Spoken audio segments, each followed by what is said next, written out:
Hello, Garland Nixon here with Scott Ritter. Lots going on, and it looks like our guy Zelensky is jumpier than a Boeing whistleblower. Let's talk.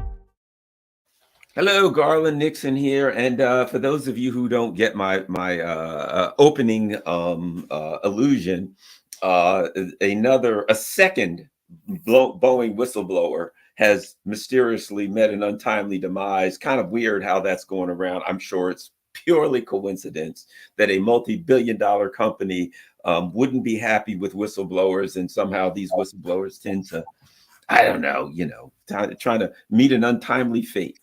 But we got a report, and I'm wondering what that's about, Scott. And the report is that apparently there were a couple of people who are in the upper levels of Ukrainian intelligence. What the report we're getting is they were involved in some kind of an assassination plot or attempt of when it comes to Vladimir Zelensky, and they failed.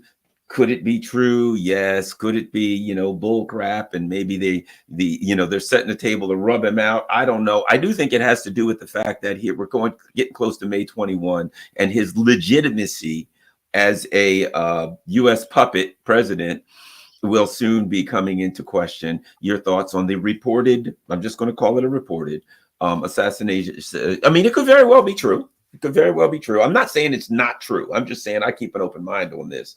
I guess we can look at it either way. But your thoughts on the reported assassination attempt on our boy Zelensky? Well, first of all, the report comes from Zelensky's office himself. So it's not a rumor coming from the cousin of a cook, of a driver, of a railroad worker who heard it from a grandmother, of a this is coming from the presidential office itself. So there's a reason why it's coming out, and we need to explain that first of all. Now let's talk about the details. I mean, I first of all I would start off by saying that I don't believe that Russia would be involved in this kind of crude attempt.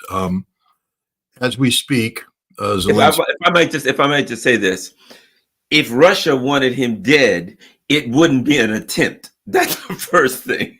They wouldn't attempt if they wanted him dead. But go ahead, Scott. No, if they wanted to take him out, they would take him out. But Russia is a nation that understands that once you start getting in the business of assassinating heads of state, it's a two-way street, and you don't want to encourage things of that nature. The other thing is that Zelensky is one of Russia's best allies right now. I mean, you couldn't pick a better president for Ukraine than Zelensky when it comes to the Russian perspective. He is a man who is increasingly alienated with his own public, his own military. He's alienated with his Western supporters. Why would you ever want to remove this guy and have him replaced by an unknown? Somebody who might get along better with the allies, somebody who might be supported by the public, who can motivate the public to continue the war, etc. All of the mistakes that Ukraine has made, and there have been many since this conflict started and even before this conflict started, land on the desk of Volodymyr Zelensky. He is the ultimate fall guy. And, from the Russian perspective, I just let this gift keep on giving for as long as it can. Russia's already made it clear that they're not going to negotiate with him. He's been put on, a wanted list. That's that decision to transform him from somebody Russia would be willing to talk to somebody Russia won't be willing to talk to coincides with the decision by the Russians to transition from what they were calling the active defense phase into the offensive phase. So Russia's on the offensive. Words have meaning when you're Russians, and the offensive means that Russia is now going to radically transform the battlefield. That they are not satisfied with active static defense. That positional warfare is no longer what their objective is. That the meat grinder, that the war of attrition that they've been undertaking now has moved into a different phase where rather than being passive and letting the Ukrainians come to them, the Russians are going to be seeking out the Ukrainians and killing them in very large numbers. And when you make that decision, that means now territorial acquisition is on the table. If you're going to negotiate with the Ukrainians, the ideal time to negotiate is when you can offer the Ukrainians something such as, hey, we're not going to be capturing Odessa, Kharkov, Nikolaev, Dnipropetrovsk. If you negotiate now, you might get to keep them. Now Russia's gone into the offensive phase. They put Zelensky, Poroshenko, Yermak, Danilov, and others, all these top Ukrainian officials who would logically be part of any negotiated settlement, and they put them on a wanted list, which means these are criminals. You don't negotiate with criminals. So negotiations are off the table. Positional warfare is off the table. Russia's on the offense. Zelensky, keep him in power. Don't actively try to kill him. Now, what happens? I mean, if Mother Nature takes its course and there's a Ukrainian effort to assassinate, that's just good for the Russians because they're not involved. It creates chaos and uncertainty amongst the Ukrainian ranks and amongst their allies, but no Russian fingerprints on it. So if this was an assassination attempt, then I would believe that it's a homegrown assassination attempt, and it's part and parcel of a growing level of resentment that exists inside the Ukrainian security services and military services about the incompetence of Volodymyr Zelensky and the damage that has been suffered by Ukraine as a result of this incompetence. But there's also a possibility that this could just be a manufactured event put forward by Zelensky in an effort to have people rally around him. This is a period of time where Zelensky has very few allies. And the ones he have, they're just jumping ship because he is literally, he isn't the Titanic right after it hit the iceberg where people can fool themselves into thinking there's enough buoyancy that this baby's going to stay afloat. This is the Titanic as it's keel up, killing over, people jumping off. This is the final scenes of the movie Titanic, where Leonardo DiCaprio was holding on for dear life, waiting to drop. Are you with me? And that's it. That's where Zelensky is right now, and he needs people to stay with him, to help drag him onto a life raft, to help him not drown in the ocean. And so he's trying to make himself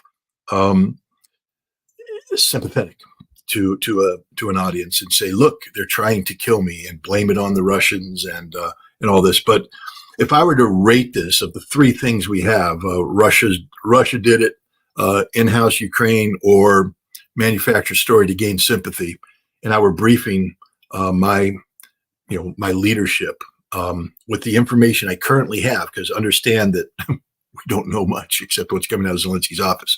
I would rate the probability, number one, this is a manufactured event designed to get sympathy for Zelensky. Number two, it's an in-house event, Ukrainian only. And number three is that Russia's behind this. Yeah, I agree with you. If you could speak to one of the things you were talking about, and that was the what I see is that, and we talked about it was a matter of time, the collapse of support for this war within Ukraine. They've been manufacturing support in Ukraine. My understanding is they had like 5 or 6 TV channels, and every one of them ran like the same propaganda 24 hours a day. It was like, the war is great, we're winning, the Russians are losing, keep supporting it, we're the good guys all day long. And that people are starting to drop off, and that they're unhappy with the latest mobilization law. They're unhappy with the way everything's going, and that losing the people is, people don't want to come back and fight. They're in other parts of the EU, protesting. Other countries are saying, yeah, we're not going to send them back to a certain death. What about the underlying support for the war? How's that going? Let me tell you how a country looks like when the people support it. Just look north to Russia. Look at today's Victory Day. They had a massive parade. There's people that say that this is propaganda. That's just, Putin out there doing propaganda. No, guys, I was there last year. It's as real as it gets. The patriotism in Russia was real last year. It's even more real this year. The concept of recognizing their heroes, the number of volunteers, 30 to 40,000 a month volunteering to go to the war. This is a sustainable number. This isn't like the United States after 9/11, where everybody volunteered in September and October, but it started petering off in November, December. And then people started waking up. Wait a minute, I'm not going to Afghanistan. You're sending me to Iraq. Iraq had nothing to do with this. Pat Tillerson, case in point. The Arizona Cardinal safety who left $1 million job in the NFL to go volunteer to serve his country because of 9/11, only to find himself in Iraq in a war that he didn't want to fight. The Russians believe in this war. They believe in Russia. They love their country. They're willing to you have people willing to go to a doctor to get surgery at their own expense to overcome a medical condition that prevents them from being accepted into the military. And they're 40 years old. So you're a 40-year-old man with a wife, kids, job, career, and you're going to put all that on the side, spend your own money to get an operation so that you can qualify to serve in an army at war on the front lines. This is about patriotism, about love of country. You have all the millions of Russians that left when the special military operation started. They're all phoning home. And they're all, please let me back. Let me back. They don't like us. I'm Russian and they don't like me. Well, welcome to the reality, man. You thought they were going to love you. You believed in this Navalny baloney. And now they're coming back. And, there's no requirement when they come back, but many of them, out of feeling guilt, are joining the military as a way of repenting for their sins. Vladimir Putin has made it clear that it's the heroes of this conflict that will be running Russia in the future. So Russia's future is connected to patriotic linkage to this war. Now we go to Ukraine. They may have had patriotic people. They may have had 500,000 of them, but they're all dead. They've been killed. And they've been killed in a way that doesn't bring glory for the country. People are questioning, why are they dying? For what reason? When you hear your ostensible allies in the West speaking of fighting to the last Ukrainian, and then acknowledging that once that last Ukrainian dies, they're going to run away from this problem, that no NATO boots on the ground. Even the NATO member, you had France, Macron beating his chest about how he's going to send troops. And suddenly his ambassador gets summoned to the foreign ministry where he's read the riot act. I would love to know what he was told, but I think it's something like this. If you send troops to Ukraine, we will kill the troops. If you respond to that, we will attack you in your country. And if you respond to that, we will nuke you and you won't exist. The decisions have already been made. There's no debating here. Have a good day. Get the hell out of here. And they did the same thing to the UK guy who, Cameron was running around. We're going to let the Storm Shadow attack targets in the depth of Russia's strategic targets. I think the Russians called him in and said, if that happens, we blame you, we bomb you, we attack you in England, anywhere else. And if you respond, we nuke you, you disappear. Have a good day. Get the hell out of my office. This is where we're at right now. The Ukrainians, the millions fled. But unlike the Russians who fled, they're not phoning home saying, I'm coming home to volunteer, to serve in the military. They're saying, keep me the hell out. I don't want anywhere near this front line. The Ukrainian army right now is in a position where they're out of volunteers. Nobody's volunteering. They have to pass mobilization laws, and people are being conscripted unwillingly. Some unwillingly go because it's the law.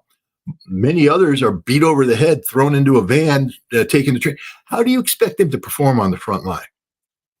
They had one video where a guy was shouting, I have children at home. I have children at home.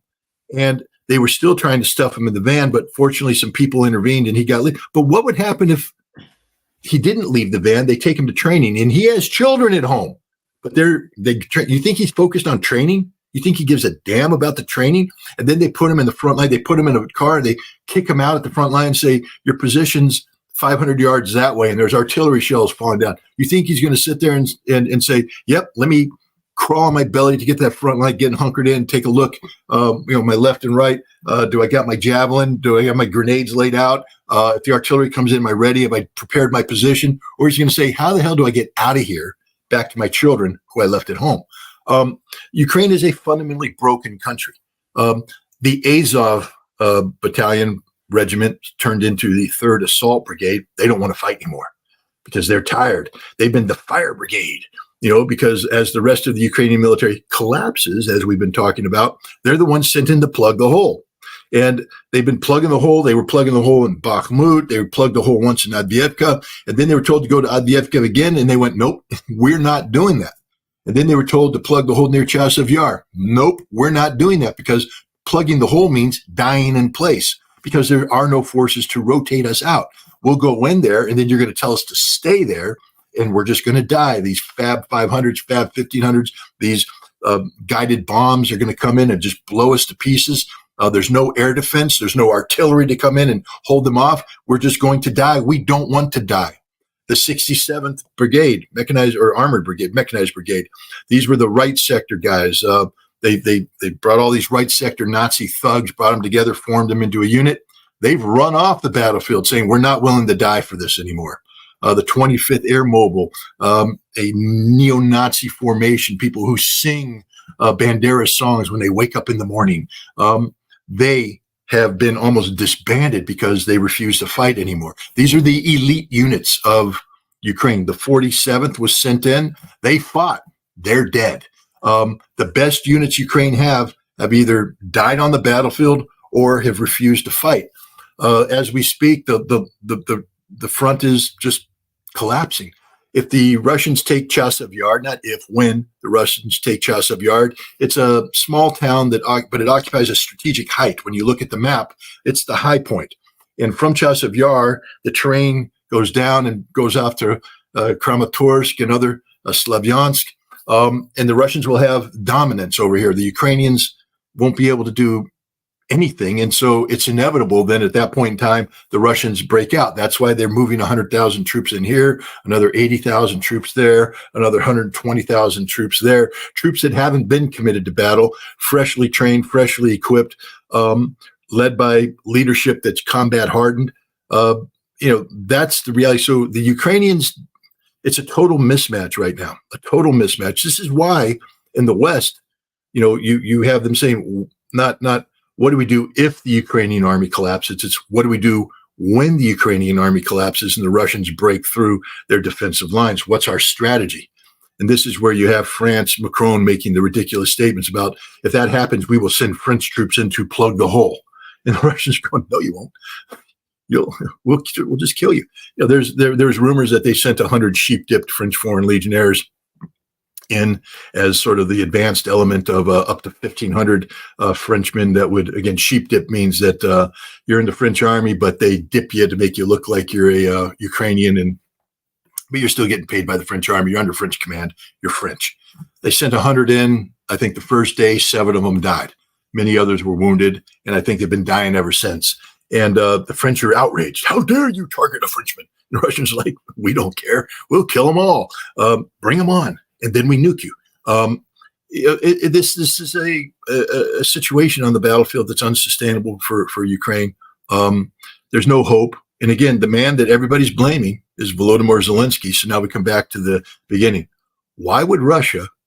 Because imagine what happens if you remove Zelensky and you get a charismatic person who's competent. Everything you just struggled to achieve has the potential of being at least momentarily reversed, because suddenly those units that don't want to fight say, I'll fight for him. And now they come into the line, and now you have to go back to a more difficult fight. Russia's fought very hard to get to this position where they are right now, and this is time for the decisive blow. The last thing they want to do is allow the Ukrainians to alter the algorithm and extend this fight. It doesn't change the outcome, but it changes the cost and it changes the timeline. The Iranians have a saying, thank God for making my enemies fools, right? Yeah. So, if Zelensky's your adversary, I'm with you. This guy's a disaster. You wouldn't want them to get a makeover of this thing. Let me ask you this. Kharkov, Odessa. I think Kharkov is done. That's going to, we see the direction that that's going. Odessa. There's all of this talk about, will the Russians take Odessa? Will NATO try to stop them? Will they put troops in there? Blah, blah, blah. It is my opinion, throw it to you. The Russians have made a decision. This is our border. We're protecting our border, and we're going to do everything we can. They have launched attack after attack on the Russians from Odessa. If I were the military mind or the political mind behind this, I would say we ain't coming back to this again. We're not redoing this in 5 years. We're not going to deal with these people. We will fight now. If they want to fight for Odessa, they ain't going to fight for Odessa in 5 years. They're going to have to fight for it now. We're taking Odessa. We're taking everything that we need one time. We played with these guys. We had Istanbul agreements, Minsk agreements, this agreement, that agreement. Now we got to fight. We'll finish this fight once and for all. If I were the Russians, I'd take everything I wanted, and that would include Odessa. You've hit me from Odessa and threatened me from Odessa. That is the way I see it. I'm just saying, I don't know what the Russians are going to do. That is what I would do. Your thoughts on the Russians? Will they take Odessa? Will they negotiate for it? What happens with Odessa? Let's start with this. I think the first thing that's going to fall will be Kharkov, and probably Chernihiv and Sumy. The Russians are going to retake the territories that they took early on in the special military operation. They have one army group already formed up. They have another one coming in, and they have to do this. And the reason why is that the Ukrainians have been launching attacks against Bryansk and Kursk from the territories near Kharkov. And so Russia has said that one of their priorities is to create buffer zones to ensure that the Ukrainians can't attack Russian soil. And so I think that decision is being made. Whether or not they choose to fight urban warfare against Kharkov or just surround it and make it surrender, my guess is they're just going to surround it and then make it surrender. There's no reason to you surround it, and then basically it's at your mercy. You just use your intelligence to find out where the military units are, and you destroy them piecemeal. You encourage the population to rise up, and you take the city without having to go street to street fighting. But they can surround it, and I think they can push in and take Sumy, Chernihiv, and the rest of Kharkov. That creates the buffer zone that keeps the Ukrainians away from the Russian border. And this is politically very important for Vladimir Putin. It's a promise he's made to the Russian people. But here's, from a military standpoint, why it's important. Because when Russia does that, it's going to strike decisively. And the Ukrainians will have to divert all of their reserves there in a losing cause, because they'll be interdicted on the way up, et cetera. But by coming in there, Russia now forces Ukraine to commit. And then Russia does, I believe, make the move on Nikolaev and Odessa. There's a reason why they formed the Dnieper River Flotilla. They don't control the Dnieper River right now, but they are going to. And when they do control it, they're going to need to maintain control, because they're going to have to put bridges across so that they can sustain offensive operations. The Dnieper River Flotilla is going to control the river on both banks, enabling Russia to get that bridgehead over in the Zaporizhia area, because remember, they are going to recapture Zaporizhia. They get to the Dnieper River, they'll cross, they'll move on, pivot south, take Nikolaev, and now they'll be positioned on Odessa. Now, will they go after Odessa? Again, the Russians' words are important, and actions are important. The Russians don't do anything that has no meaning. Meaning, if they're going to do something, there's a reason. I've worked with them long enough to know that every little thing has a purpose. They, in the Victory Day parade today, they had a contingent of combat veterans from the special military operation that were brought in to march as a unit, as a collective. And with them, they carried, and this is the important part, the battle standards of the Soviet units that captured Kherson, Zaporizhia, Mykolaiv, Odessa, Odessa, Odessa. Okay, I mean, the Russians just aren't the kind of people just to do something like that and say, oh, well, we didn't mean it. I think once the Ukrainians pivot up, the Russians are sitting on another 120, 200,000 troops. This is the beauty of having 30 to 40 guys volunteer every month for combat, in addition to your normal your normal contracts, because a lot of people get conscripted. There's 2 conscription phases per year. Now, conscripts aren't supposed to be deployed in combat outside of Russia. Well, Zaporizhia, Kherson, and the Donbass are now part of Russia. But they aren't necessarily put on the front lines, but they are brought in closer. And so many conscripts say, I'll just sign a contract. And so they join, they sign a contract, and now they become contract soldiers. Between these 3 recruitment things, the Russians they're just overwhelmed with manpower at a time when they're suffering the lowest casualties ever. Never believe anything you read in the West. And the British, the Russians are suffering 1,000 a day. That's just mirror imaging what the Ukrainians are suffering. That's what British intelligence does. They make stuff up. They deflect or reflect what's happening to Ukraine onto Russia for propaganda purposes. Russia's suffering, and you know how one of the reasons why you can believe this, because an anti-Russian media group that is not pro-Russian at all, who monitors these casualties. First of all, the number of dead they've come up with is about what I've come up with. I mean, it's not an official Russian number. We don't know, but they're saying 54,000 Russians have died since the start of this, and that's about right. That doesn't include others. I have the number closer to 80, but that's factoring in, volunteer units, reserve units, units that aren't normally Wagner, that wouldn't normally be calculated into these factors. When you add all those, you get around 80,000 dead. The spike was during the Battle of Bakhmut, highest level of casualties. They've dropped now. But the thing is, when you drop, if you superimpose Ukrainian casualties, Ukrainians now are suffering the greatest casualties that they have since the war started. And, that's where we're at. So the Russians have the advantage now of just they have not only manpower available, but equipment. Their defense industry has doubled, tripled their output. They're producing, more tanks a month than NATO can produce in a year. I'll say that one more time. More tanks a month than NATO can produce in a year.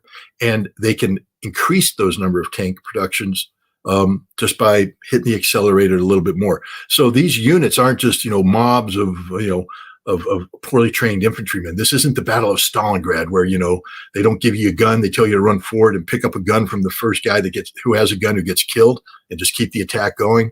No, these are well-trained, well-motivated, well-equipped troops, well-led. And I think that once they commit to the Kharkov-Sumy-Chernihiv battle and the Ukrainians have to pivot their last remaining reserves, and they're not even reserves because you're pulling them from the front line elsewhere, they'll make the push on Odessa. And the reason why I believe this is Putin has said Odessa is a Russian city. Everybody I've talked to talks about Odessa being a Russian city, and the combat guys just paraded with the war banner of Odessa. So that just tells me that it's going to happen. So I agree, but I think it's going to be the final offensive push. The first thing is to secure the border area opposite of Belgorod and Kursk, because that is a priority for Russia.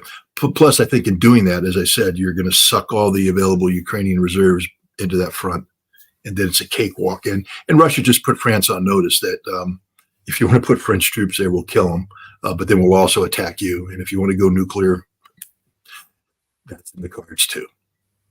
Well, and here's the other thing I think. If I want to take Odessa, it's a beautiful city. It's a beloved historical city. And, the Russians are a real concern for history and culture and things of that nature. They don't want to, get in a fight and blow up Odessa. My move would be, I'm going to knock the crap out of you everywhere else, so that the guys left in Odessa are going to say, we've lost this war. You know what I mean? The guys are sitting in Odessa are going to look around and say, we've lost the Donbass. We've lost everything. You know what I mean? That we're sitting here and what are we defending? I want them to sit there with their rifles and say, oh my gosh, they took Kharkov, they took Nikolaev, they took oh my gosh, they got everything. And we're sitting here and the Russians are saying, guys, you need to surrender. You're cut off. You're surrounded. Everything else is smashed to pieces. What do you have left? What are you fighting for? You're just fighting. That's the position. If I've got this, I want to put myself in the position, or I want to put the soldiers in the position there where, yeah, they can fight to the death if they choose. But they're not fighting to, they can't argue we're fighting to protect Ukraine or win. That at that point, they're just fighting to the death if they choose to do it. That a lot of those soldiers are going to say the war is lost. What are we doing? Not that they won't fight, but I think that would be my strategy. And I kind of think is that what you're saying when you say they're going to save it for last, something similar? Yeah. Plus, like Kharkov, I don't think the Russians, again, here I am, thousands of miles away in America. I'm not a Russian, and I don't talk to Shoigu on any basis. I wish I had the red phone, but I don't. So, guys, take this with the grain of salt that it deserves. But I don't think the Russians are looking to engage in house-to-house fighting in Kharkov. It would be bloody. It would be significant casualties. The Russians have a history. They look back, to the end game of World War II, as they're driving through, what became Western Poland, at that time East Prussia, and moving in through Germany towards Berlin. There were any number of fortress cities that the troops were told to stand in place. The Russians simply surrounded them and then waited them out. If you look at the history of the liberation of Auschwitz, the unit that actually liberated Auschwitz had been involved in, the siege of one of these fortress cities, and that siege had been lifted the day because the Germans there finally said, "We're surrendering," and they surrendered, and then these guys moved on. But the Russians have enough troops right now where they can encircle a city and just place it under siege. And the Ukrainian forces there, both in Kharkov and in Odessa, there are pro-Russian insurgent groups, partisans. And so this will not be an easy existence for them. They will have no resupply, and eventually they will have no choice but to surrender. And I believe that they will surrender, just like the German troops did. The other option that can happen in Odessa is you blockade from the land, but then you allow the Russians to pull either a Taman Peninsula scenario, a Sevastopol scenario, or a Königsberg scenario, meaning that as the Russians blocked off all land retreat and pushed, they took advantage of being on a port and evacuated on ships. And so you could see a lot of Ukrainians being pulled out and sent to Romania, for instance, where they would be interned. Maybe they could be brought back into the battle that way. But and I think the Russians would allow that to happen because, again, Sun Tzu, rather than surrounding your enemy, leave them an opening to retreat, because then, rather than being confronted with the only option of fighting and dying, they'll see that I can possibly survive. Human instinct takes over and they leave. So I think with Odessa, the Russians will be encouraging the Ukrainians to leave by sea as opposed to defend the city until the last man on the last block of the last house of the last block. Odessa has too much history. The Russians love the city too much. I don't believe they would be looking forward to destroying it in house-to-house fighting. And again, when the Ukrainian troops that are defending it realize that they're not going to win, there's no relief column coming their way. B, the population is hostile, so they're being attacked from inside and from the outside. And C, we've been given a way out of here. And then D, when the Ukrainian high command says, do we really want to have 40,000 guys in Odessa hold up there when the Russians are knocking at Kiev? Maybe we need to get those 40,000 out up to Kiev and see what we can preserve there. So, these are the options that I see. I don't see Russia doing urban fighting. I see Russia surrounding, drawing upon the lessons of World War II, and and the Ukrainians. Humans are humans, and we know how people behave in environments. Mariupol was a shock to the Ukrainians. They thought they could hold out, defend, launch an attack, and Mariupol taught them they can't. Bakhmut taught them the futility of city to city fighting, as did Adievka, as is all the other battles that they fight. There's not a single scenario that has Ukrainians winning, and so most people don't want to commit suicide, especially in support of a losing cause. Zelensky is not, Adolf Hitler, meaning that there isn't a fanatical core of Ukrainians that are totally dedicated to Zelensky as a human god. Hitler, for whatever reason, a lot of Germans who believed in him and were willing to die for him right up until the very end. I don't think there's a lot of Ukrainians willing to die for Zelensky right now. There is some breaking news. We can get your thoughts on it. Iran to change nuclear doctrine if Israel threatens its existence. Iran announced that it would change its nuclear doctrine should Israel threaten its existence. A senior advisor to the supreme leader said on Thursday, according to Reuters. Iran has consistently reiterated that it does not intend to build a nuclear bomb. But should Iran's existence be threatened, there will be no choice but to change our military doctrine. Also, Iran has the necessary capabilities to develop a nuclear bomb and advanced nuclear weapons. And so bottom line is, this is we've talked about this before, but this is pretty much an official announcement by Iran from, and now this comes from the Kamal Khazar. So we've got a name behind it. One of the top officials, look, guys, if you threaten us with nukes, we'll get a nuke and nuke you. It was rumored and discussed and stuff like that, and it came from somebody at the what is it? Their whatever guard, the IRGC, the Republican Guard, whatever it's called. But now the government's come out and said it. What are your thoughts on that, Scott? Well, this is serious. Because in the past, when this similar statement was made right after the Iranian retaliation, but at that time the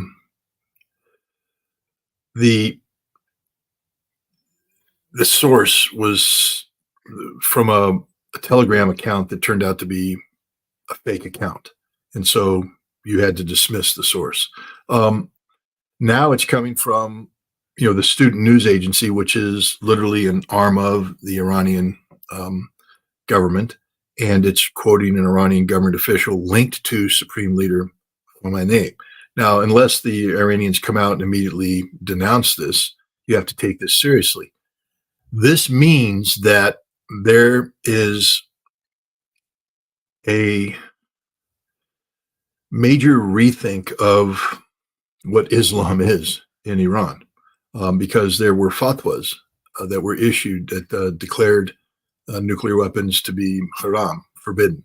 And this would require a reversal, which means then that you don't do this superficially. So there's had to have been a meeting in Qom or in Tehran amongst the religious leaders, the Marja or whatever the assembly of Ayatollahs is, where they had to look to the Quran, they had to look to the teachings of Muhammad, they had to look to Hadith, and find, religious reasoning that would allow a reversal off of a fatwa. And the reason why I bring that up is that this isn't superficial then. We shouldn't be dismissive of this. This means, because in order to make this shift, this means, because I have to tell you I quote the, I could have quoted, but here it is.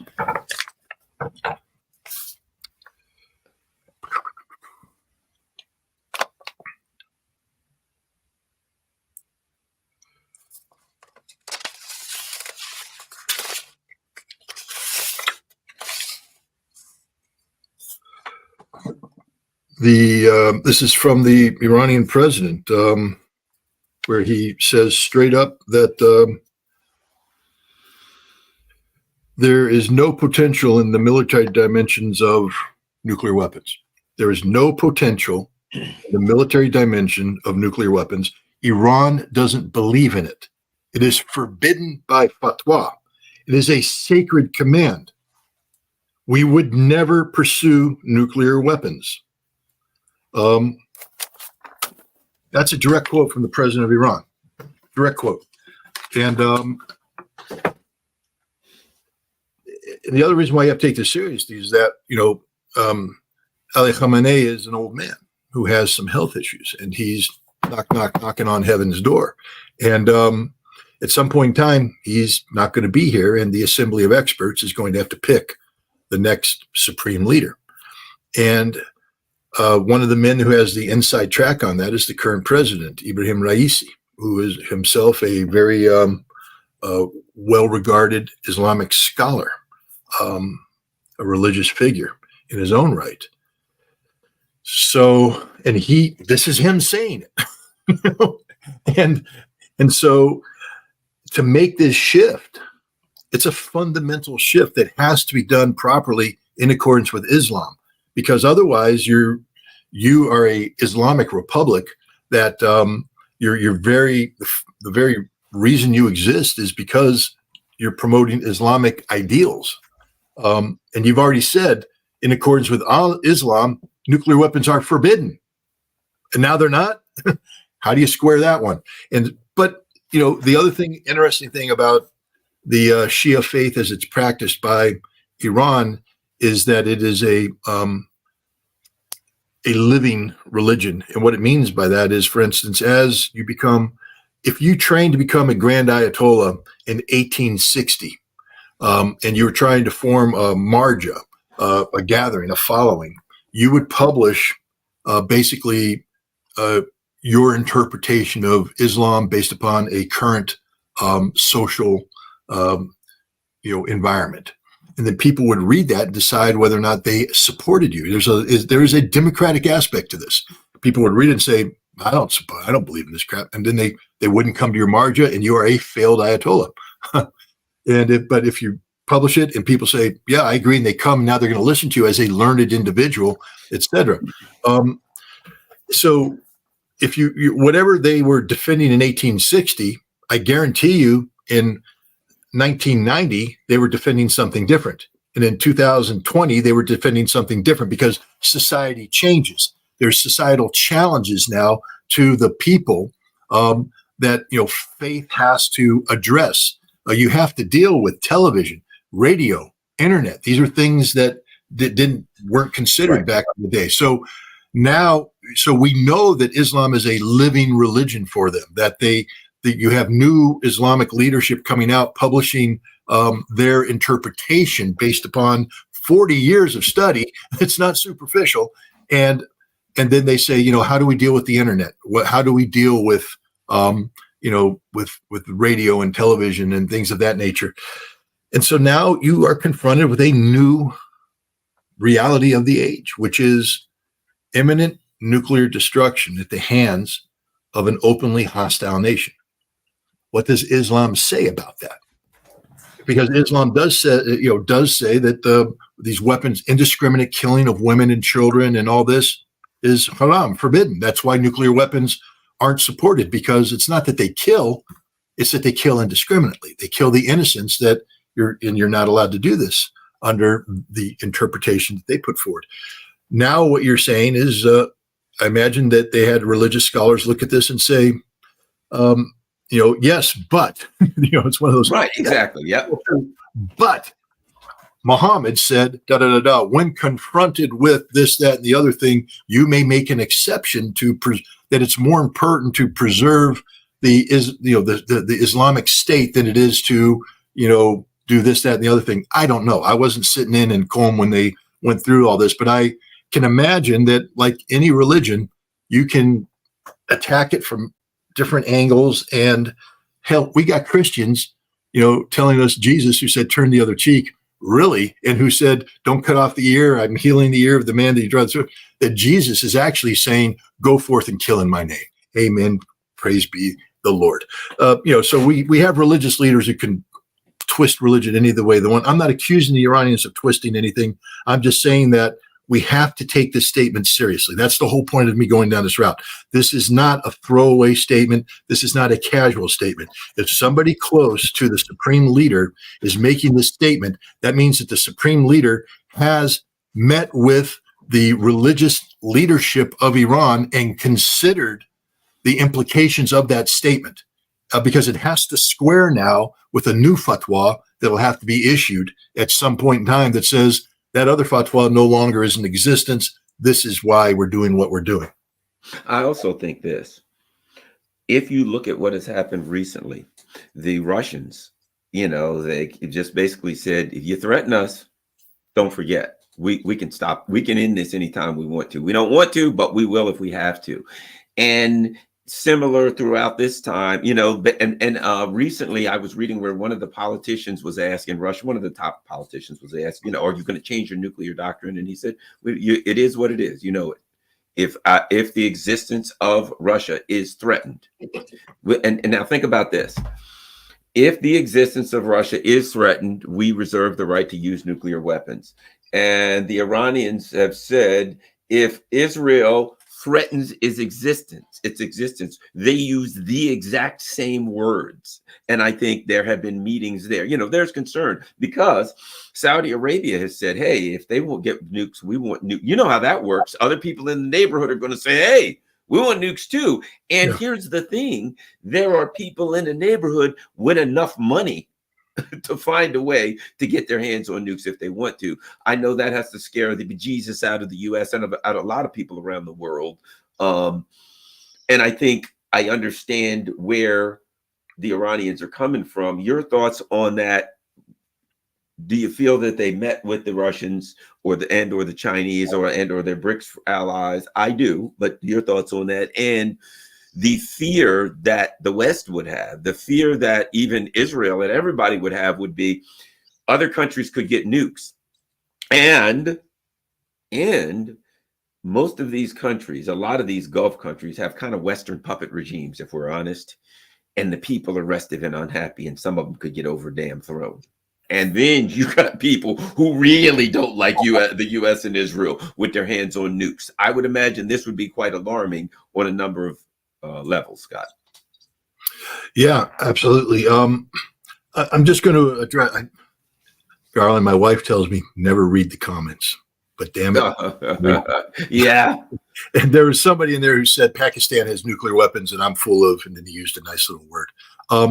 You do understand that Pakistan's a sovereign nation that isn't called Iran, that the Vilayat-e-Faqih is a Shia religious doctrine unique to Iran, that Pakistan has more of a secular government that doesn't tie Islamic interpretations into its national security policy.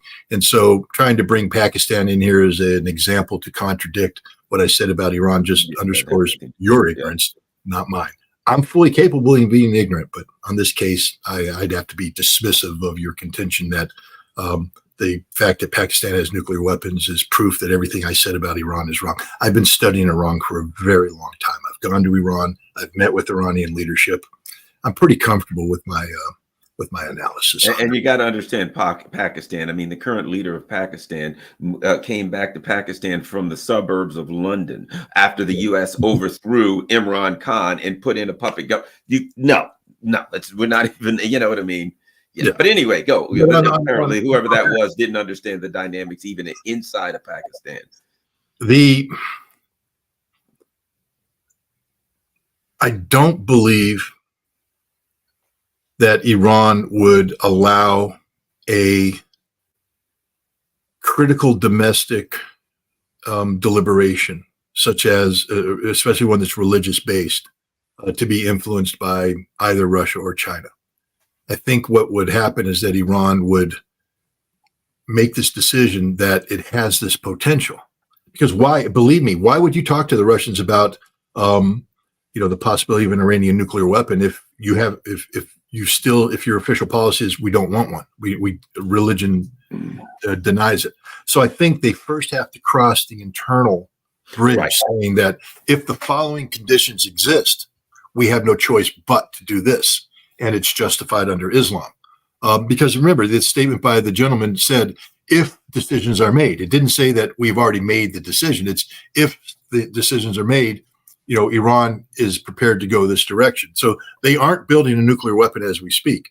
And I also want to point out that he made to build a nuclear weapon and more sophisticated nuclear designs, which backs what I've been saying is that the first Iranian nuclear weapon would be a gun design, because that's something they could build literally in a week. And they're going to have to act fast. They don't have time to test an implosion device because they'll be struck. So if they make this decision, it's a decision that can be implemented in a very short time. In a week, 2 weeks, they could have several nuclear devices deliverable by ballistic missiles that have already been shown that can't be shot down. But this creates huge non-proliferation questions for not just the United States, but Russia and China as well. And I do believe that once the decision's made, now they talk to the Russians and Chinese about, the direction they'll have to go if conditions thing, and just letting the Russian and Chinese know, maybe it's time we seek to make sure that conditions don't, devolve to the point where Iran feels it has to build. Like Israel's nuclear program now needs to come on the table. This, I think, is actually the more likely motivation of Iran making such a declaratory policy. Can I throw one more thing in there, Scott? And here's another thing that I picked up.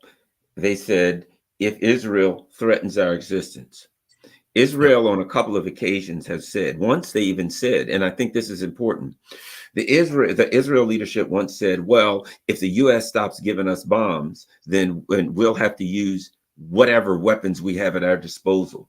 They have on a couple of occasions implied that they would use nuclear weapons against Iran. So when they say threatens our existence, I think they're saying to Israel, say it one more time. You said you'll nuke us. If we hear that again, you know what's going to happen. You know what I mean? Because they're saying threatens our existence. If you say, well, we might have to nuke Iran in some way, shape, or form again, then we're going to have to act because you've already said it twice. Strike three. I feel like that's part of it. But if that's the case, then you don't even go to Russia and China. The reason why you go to Russia and China is you want them, I believe, to get the Israeli nuclear program on the table. Because this is the only way you nip this thing in the bud is to take away Israel's nukes. And the only way you take away Israel's nukes is to begin a dialogue about the danger posed by Israeli nuclear weapons. And so I think Iran I believe they've had their meeting. I believe that they are ready with the fatwa. They haven't issued it yet, but that there is a fatwa that is written that can be released. And it would be released, I believe, internally first, because again, if I'm an Iranian nuclear scientist and I live in the Islamic Republic, I have to tell you, if I'm holding a fatwa from Ali Khamenei saying nuclear weapons are haram, you can't do it, and suddenly I get a phone call from, the president saying build nukes, I'm going, nope, not going to do it, can't do it. Religious edict. Right. I think what happens is knock on the door from the boys from the Supreme Leaders thing, open it in and say, this is a religious edict. It's top secret. If you talk about it, we execute you. But as you understand, that we have now, the fatwa is that we will build nuclear weapons, and you have 1 week to get it done. Move. And then when the weapon's finished, that fatwa becomes public, becomes declaratory policy based on reality. That way you tell the Israelis, yeah, you nuke us, you die, and we have them. They're on the missiles. Right now, we're ready to rock. Now, the thing you tell the Russians is that's the scenario. If you don't want it, then help us make sure it doesn't happen. That we need your help diplomatically to neutralize the Israeli nuclear threat to Iran. Because if you don't, we have no choice but to go in this direction. Well, so to some extent, the Russians and the Chinese who've been meeting with Fatah and different groups trying to organize some kind of a peace, in a way, I guess, it gives them another weapon. You know what I mean? It gives them something else. Not saying that's the intent. I personally think that Iran does feel threatened by by Israel, because Israel is threatening them with their nukes, Right. Yeah. and but I do think it also gives Iran and China something else to work with, to say, look, we can resolve in order to do this, we're going to have to resolve this. This is a dangerous issue. In hindsight, perhaps Trump shouldn't have backed out of that the Iran nuclear deal after all, but it is what it was. You know what I mean? That opened the door for this. That opened the door for this when the U.S. arbitrarily backed out of the Iran nuclear deal. But that's a whole nother show. But at any rate, it does give people who are searching for peace or trying to coordinate something for peace another, I don't want to use the word weapon when I'm talking about peace, but another arrow in their quiver. How about we go with that metaphor?